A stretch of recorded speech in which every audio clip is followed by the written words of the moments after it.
আজকে সকাল থেকেই মানে কিছুই মুখে দিতে পারিনি, এখন পেয়েছে খুব জোর খিদে। তো বাড়িতে এসে আগে একটু চা বসিয়েছি, ওই যে একটু চা খাবো, আর একটা পাউরুটি কিনে নিয়ে আসছি, তো ওটা আমি খাবো। আর তোমাদের দাদা ভাই আর ছেলে মানে ওটস খেয়েছে।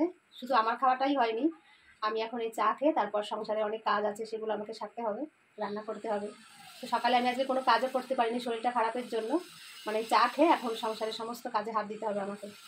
তো কাজে যেও একটু চা খেতে পারিনি, এই বাড়িতে এসে এখন এই যে চা করেছি আমি। তো আজকে সকালের টিফিন হবে আমার চা আর পাউরুটি। কাছ থেকে বাড়ি আসার পথে পাউরুটি কিনে নিয়ে আসছি।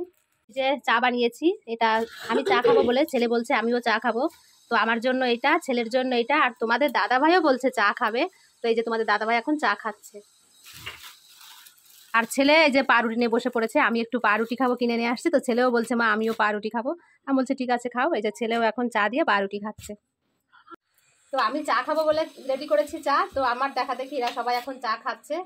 ওরা খেলে সত্যি আমি খুব খুশি হই। তো আমারও খুব ভালো লাগছে যে আমি একটু চা খাবো বলে চা তৈরি করেছি, ওরাও আমার সঙ্গে চা খাচ্ছে এখন।